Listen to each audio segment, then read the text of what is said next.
जय श्री राधे, जय श्री कृष्णा। कहते हैं ना, तरुवर फल नहीं खाते है, नदी न संचय नीर, परमारथ के कारणे साधन धरा शरीर।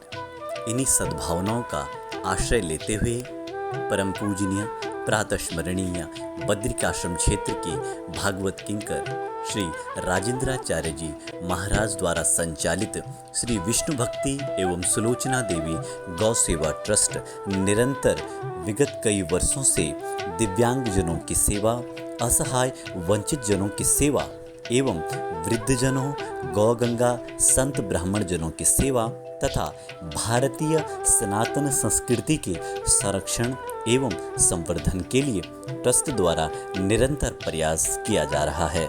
ट्रस्ट का उद्देश्य उच्च व्यक्तित्व का निर्माण एकमात्र शिक्षा के द्वारा ही संभव हो सकता है।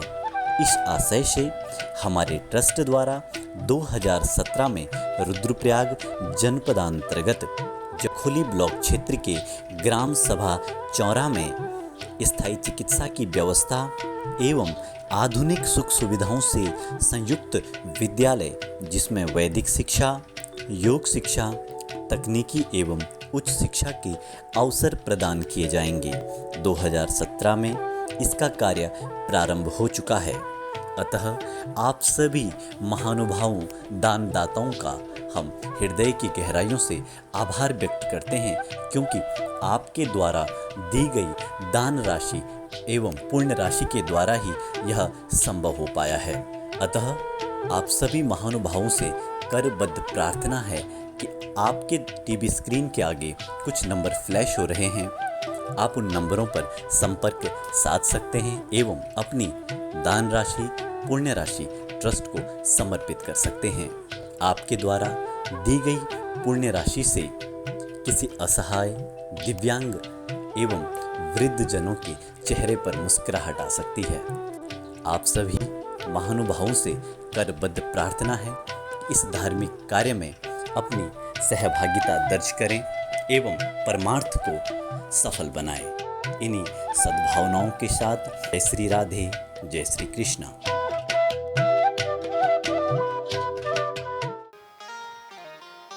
और राजा की गोद में बैठने के लिए जैसे गए, राजा महल में बैठे थे, राजगद्दी पर बैठे थे, पुत्र एक हाथ में था उत्तम। तब तक दूर से ध्रुव आया। ध्रुव भी पिता की गोद में बैठना चाहता है। सौतेली मां ने दूर से देखा, ए बेटा ध्रुव क्या कर रहा है?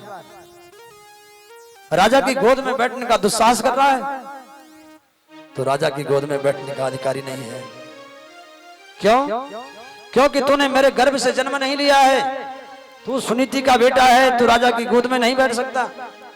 राजा झुक रहे थे ध्रुव को गोद में लेने के लिए, लेकिन जैसे सुरुचि ने आंखें दिखाई, ध्रुव को छोड़ दिया।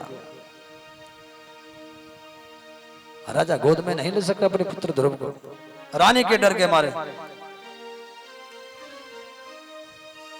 बेटा तेरा मनोरथ दुर्लभ है, पूरा नहीं हो सकता।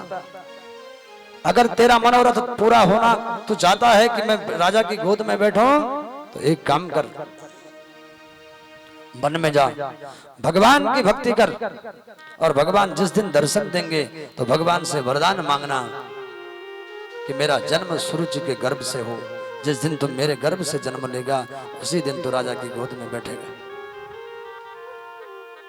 सुखदेव जी कहते हैं, हे राजन, देखा इस सुरुचि ने अपने गर्भ को भगवान से भी ज्यादा मान लिया है, क्योंकि भगवान के मिलने के बाद तो संसार की किसी चीज की अभिलाषा ही नहीं रहती है। इसने तो क्या मांगा है कि भगवान मिले तो कहना कि सुरुचि मां के गर्भ से मेरा जन्म हो। तपसाराध्य पुरुषं तस्यानुग्रहेण वे गर्भे तुम साधयात्मानं यथीक्षसी नृपासनम्। मैत्रेय महामुनि भी हरिद्वार में विदुर जी को कथा सुना रहे हैं। विदुर जी इस प्रकार से जब ऐसा कहा है तो फिर दौड़ पड़े ध्रुव जी वापस। मात सपत्ना सदरुक्ति वित्त स्वसंग्रसा दंड यतो यथाहि हित्वा मिषन्तं पितरं सन्नवाचं जगाम मातो प्ररुदन सकाशं। जब ये वचन सुने ध्रुव जी की तेज सांसें चलने लगी। क्रोध में लंबी लंबी सांसें लेते हुए ध्रुव जी सुनीति की गोद में पहुंचे और सुनीति की गोद में पहुंचे बोले मां क्या मैं पिता की गोद में नहीं बैठ सकता? क्यों नहीं बैठ सकते बेटा? तो फिर सुरुचि मां ने ऐसा क्यों कहा है मुझे कि तू अपने पिता की गोद में नहीं बैठ सकता? अच्छा बेटा क्या कहा है उसने? मां और तो जो कुछ कहा है लेकिन एक बहुत बुरी बात कही है बेटा। मैया सुरुचि मां ने मुझे कहा है कि तूने उस अभागन के गर्भ से जन्म लिया है तो पिता की गोद में नहीं बैठ सकता। मेरी माँ को कोई अभागा कहे? कैसे कहता मेरी माँ को अभागा? मुझे बहुत बुरा लगा। माँ ने कहा बेटा एक काम करना,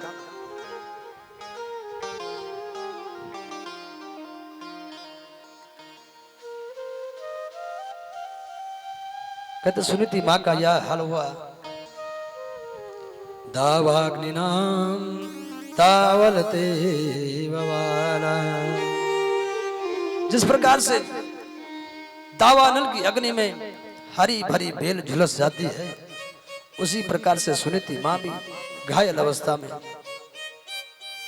सुरुचि के वाग वज्रों से ऐसा प्रभाव पड़ा जैसे हरी भरी बेल झुलस जाती हो। बेटा ठीक तो कहा है उसने।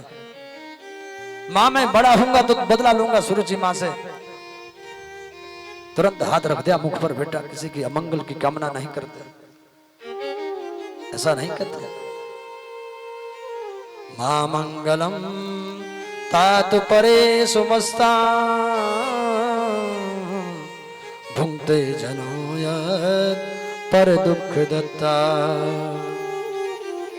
सत्यम सुरुच्याम विहिदम भवान में यद्दुर्भगाया उदरे गृहीता। बेटा मैं कब अपने आप को भाग्यशाली मानती हूँ?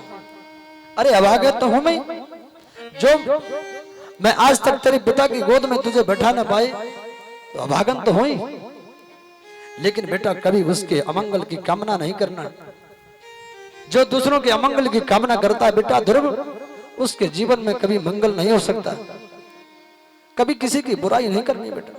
जो कुछ उसने ठीक कहा है, अगर उसने कहा है कि भगवान की तपस्या कर वन में जाकर के तो तुझे करना चाहिए, उसने तो वो रास्ता बताया है बेटा।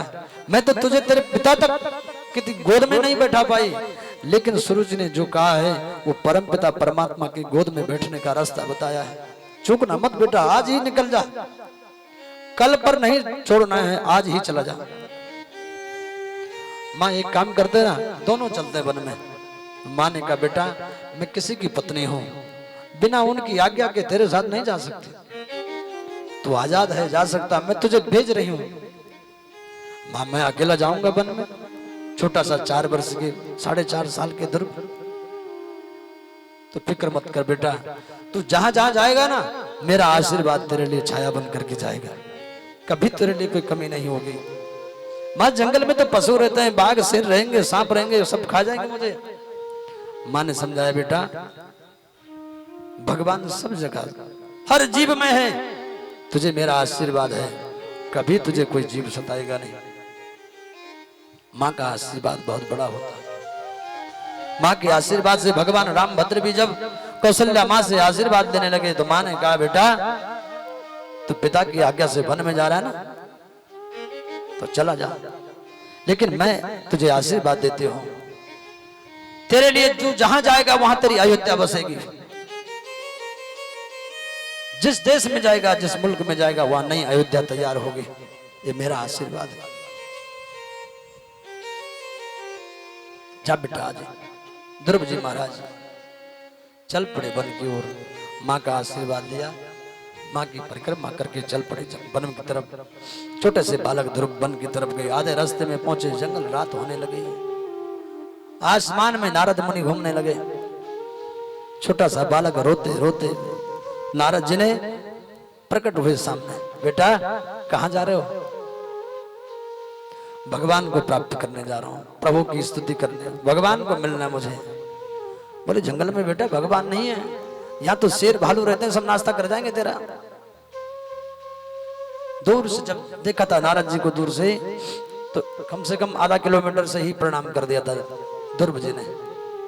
तो गुरु जी समझ गए पहली कक्षा में पास हो गया है।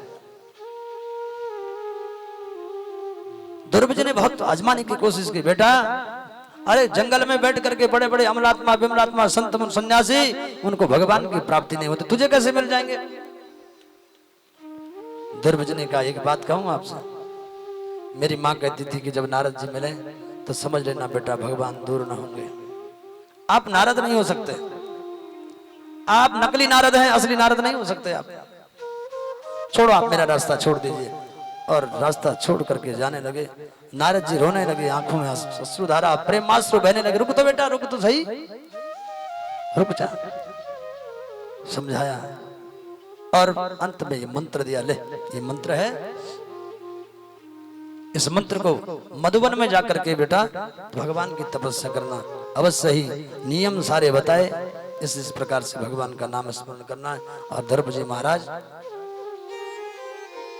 चल पड़े भगवान की तपस्या करने के लिए। और वृंदावन में यमुना के किनारे यमुना में स्नान करके मधुबन में जाकर के भगवान की तपस्या करने लगे। तपस्या कैसे करते थे? 3 दिन तक तपस्या करते, 1 दिन फलाहार लेते। अब हमारे तरह नहीं कि दिन भर लगे खाने पर, कह रहे हमारा व्रत है, बोले राधे राधे, जोर से बोले राधे राधे। हाँ, त्रिरात्रांते त्रिरात्रांते कपित्थम बद्रासनम, तीसरी रात्रि 3 दिन तक व्रत रखते, तीसरे दिन भोजन करते। और ऐसा करते करते जब दूसरा 1 महीने तक ऐसा किया, जब दूसरा महीना आया, द्वितीय चारयनम मासम षष्ठे षष्ठेर्भगो दिने, जब दूसरा महीना आया तो फल छोड़ दिए, फिर छठे दिन जल, केवल जल से। और तीसरा महीना जब आया फिर जल भी छोड़ दिया, फिर केवल तीसरे महीने में केवल वायु से, वायु पी करके ही रहने लगे। और धीरे धीरे फिर 12 दिन में वायु लेते थे और 12 दिन तक तपस्या करते थे। एक सांस ले ली, 1 दिन सांस ली और 12 दिन तपस्या, ऐसा अभ्यास हो गया। गुरुदेव कौन है? गुरु जी देवर्षि नारद। गुरु भी तो हैं वैसे, ऐसी शिक्षाएं दी कि 2-4 दिन में अपने आप शरीर बिल्कुल फिट होता रहा। 12 दिन में एक बार सांस लेते और फिर वैसे ही। तीसरा महीना, फिर चौथा महीना लगा, वायु रोक दी। 5वें महीने में तो देवता छटपटाने लगे, सांस रुक के पूरे ब्रह्मांड की, और तुरंत सारे देवता भगवान के पास पहुंच गए। प्रभु ये क्या हो रहा है? ब्रह्मा जी के पास गए, ब्रह्मा जी शिव जी के पास, सबने कहा बोले हमारे समझ में नहीं आ रहा कुछ नहीं। सब चल पड़े भगवान के पास, नारायण के पास। प्रभु को प्रणाम किया, बोले प्रभु उसकी जी हमारी सांसें रुक रही हैं, सांस अवरुद्ध हो रही है, हो क्या रहा है? भगवान ने कहा मेरा भी हाल वही है। राजा उत्तानपाद के घर में मेरा एक भक्त पैदा हुआ है, देखो मधुबन के किनारे, मधुबन में वो यमुना के किनारे तपस्या कर रहा है मेरी। प्रभु जल्दी जाइए, आप उसे दर्शन दीजिए, नहीं तो प्राण निकल जाएंगे हमारे। भगवान पहुंचे मधुबन में, और ध्रुव जी जैसे खड़े खड़े तपस्या करते, एक पैर के अंगूठे पर सामने भगवान खड़े हो गए। लेकिन ध्रुव जी के नेत्र बंद हैं, बिहारी जी की झांकी का दर्शन अंदर हो रहा है कन्हैया की, और उसी रूप में भगवान सामने खड़े हैं। भगवान का वह श्री विग्रह नील कमल के समान पीताम्बरी लहराती हुई, वक्षस्थल पर भृगु महाराज के चरण चिन्ह, कौस्तुभ मणि और सुंदर सा मुकुट चमकता हुआ भगवान के सुंदर सा त्रिशी चितवन, चतुर्भुज नारायण, शंख चक्र गदा पद्म हाथ में लिए हुए प्रभु ने। लेकिन ध्रुव आंखें नहीं खोलते, नेत्र बंद के बंद। भगवान ने कहा क्या करूं ऐसा, ये तो भोला भंडारी बिल्कुल एकदम चुपचाप खड़ा है। जो अंदर जो मूर्ति का दर्शन हो रहा था ध्रुव जी की, तुरंत भगवान ने, जैसे लाइट भागती है ऐसे ही तुरंत वो मूर्ति गायब हो गई, अदृश्य हो गई। तुरंत करके ध्रुव जी के नेत्र खुल गए, छटपटाने लगे, और जो मूर्ति अंदर दिखाई दे रही थी वही मूर्ति सामने भगवान का श्री विग्रह प्रकट हुआ। देख करके ध्रुव जी महाराज देखते ही रह गए, क्योंकि गुरु जी से कहा ना, गुरु जी से ये नहीं पूछा कि जब भगवान के दर्शन होंगे तो फिर स्तुति कैसे करूंगा, मेरे पास न मंत्र है, न तंत्र है, न विधि है, न पूजा सामग्री है, मैं भगवान को कैसे उनकी स्तुति करूंगा, प्रार्थना कैसे करूंगा। ध्रुव जी महाराज देखते रह गए भगवान को, क्योंकि भगवान को देखने के बाद तो संसार की कुछ चीज दिखाई नहीं देती है। देखते ही रह गए, एक टक करके देख रहे हैं। भगवान ने कहा कुछ बोलेगा भी है? समझ गए प्रभु ये कुछ चाहता तो है, स्तुति करना बोलना चाहता है, लेकिन अबोध बालक है 5 वर्ष का, ये क्या कहेगा अभी। इसलिए भगवान ने अपना शंख निकाला और ध्रुव जी के कपोल से जैसे शंख छुआ, वैसे ही शतम विवक्षतवतंदिदं हरि ज्ञातस्य सर्वस्य हृदयवस्थितः कृतांजलि ब्रह्ममयेन कंबुना स्पर्श बालम कृपया कपोले। जैसे ही कपोल से वो शंख छुआ, वैसे संपूर्ण वेद वेदांत का ज्ञान ध्रुव जी के हृदय से प्रकट होने लगा। भगवान की प्रार्थना करने लगे ध्रुव जी महाराज। 12 श्लोकों में भगवान की प्रार्थना की। योऽन्तः प्रविश्य मम च ममां प्रसूप्तां संजीवयेत् अखिल शक्तिधर स्वधाम्नः। योऽन्तः प्रविश्य मम च ममां प्रसूप्तां संजीवयत् अखिल शक्तिधर स्वधाम्ना। अन्यास्तहस्त शरणा श्रवणत्वगादे प्राणान् नमो भगवते पुरुषाय तुभ्यम्।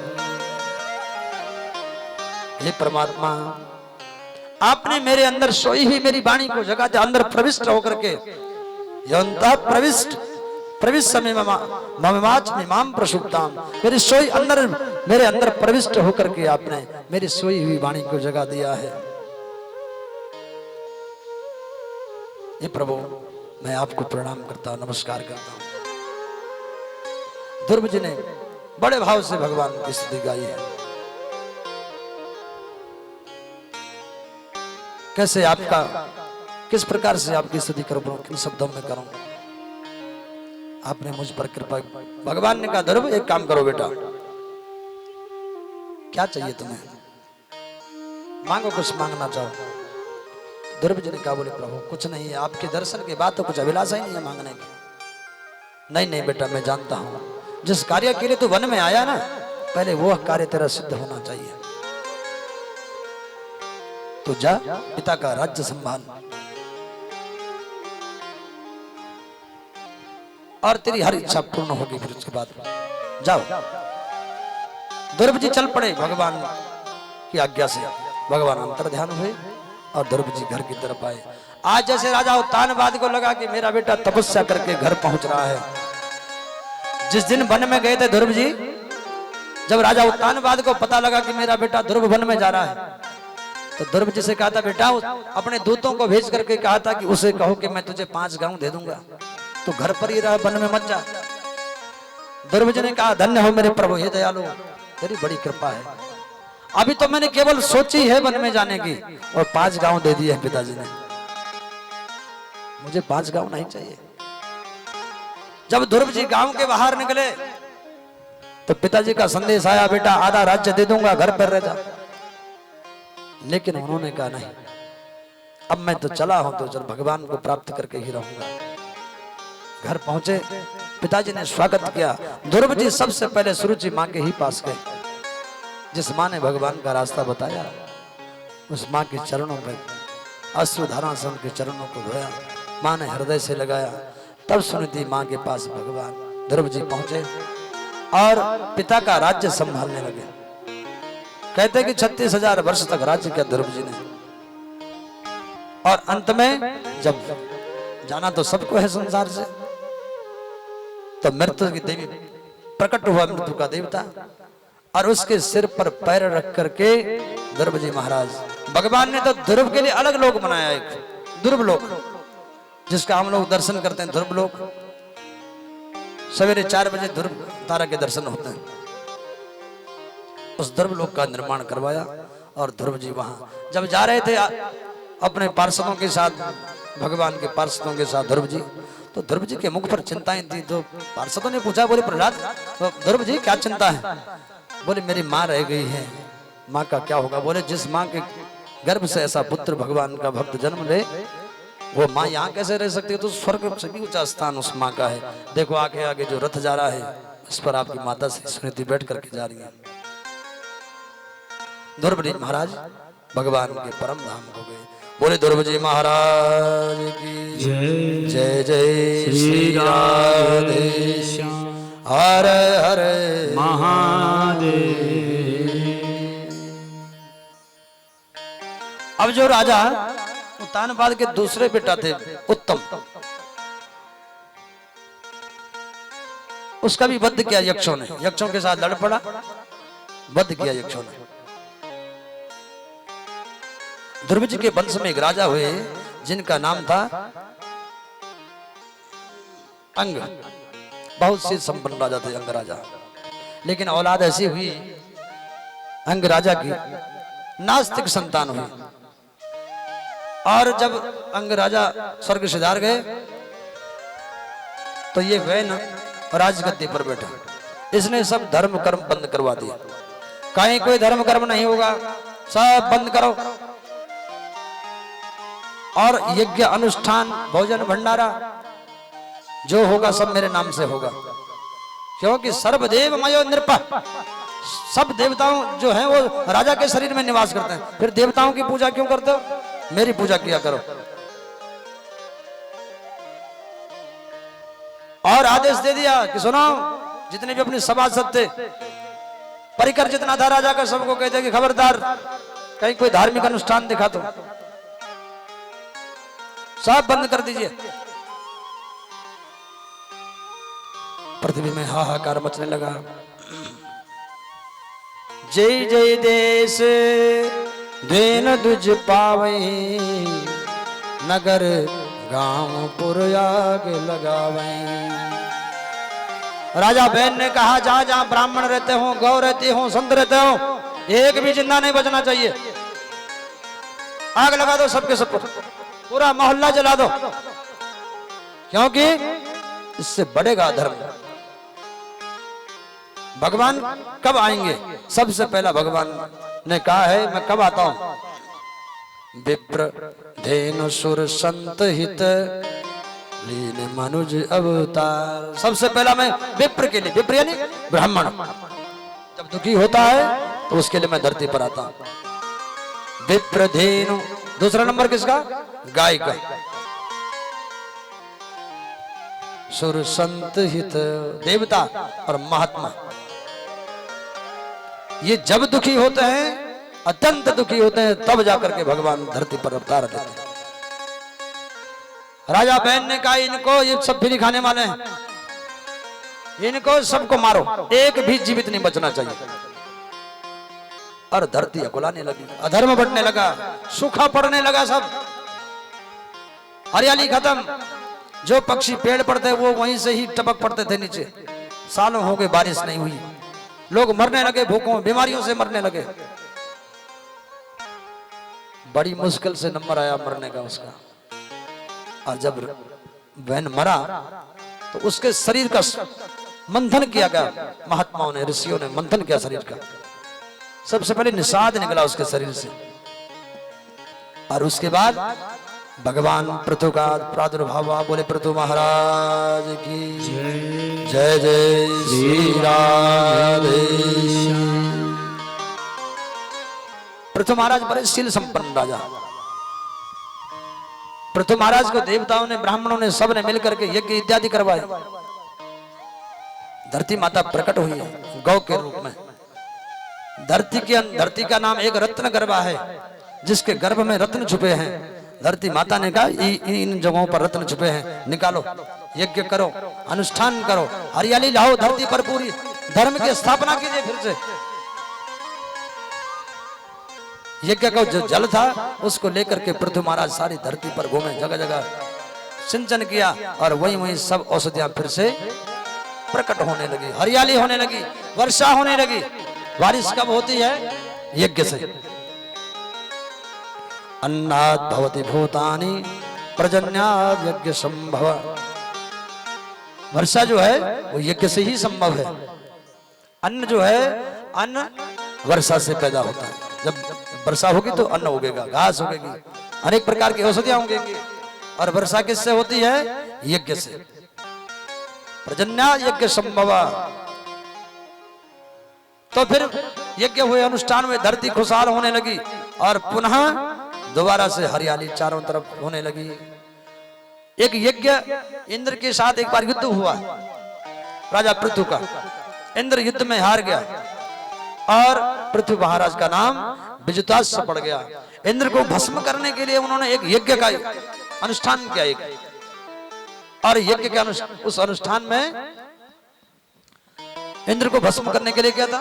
तो ब्रह्मा जी आए। ब्रह्मा जी ने समझाया, क्या कर रहे हो भाई, ऐसा मत करो बेटा, ये यज्ञ बंद करो, इसको पूर्णाहुति करो इसकी। ऐसा यज्ञ अच्छा नहीं है, किसी का प्रतिशोध लेने के लिए यज्ञ नहीं हो किया, जन कल्याण के लिए, संसार के कल्याण के लिए यज्ञ होते हैं। आप ये काम मत कीजिए। यज्ञ बंद किया। भगवान नारायण आए पूर्णाहुति के लिए। पूर्णाहुति में भगवान नारायण पहुंचे और भगवान नारायण के पहुंचते ही यज्ञ संपन्न हुआ। सनत कुमार भी पहुंचे, सनत कुमारों के साथ सत्संग हुआ। हे राजन, ये समस्त जो संसार है ये परमात्मा का क्रीड़ास्थली है। बड़ा सुंदर सत्संग हुआ चारों भाइयों के साथ। सत्संग हुआ, अंत में दक्षिणा में राजा ने कहा, मैं क्या दे सकता हूं आपको? बोले राजा, जो आपकी इच्छा है।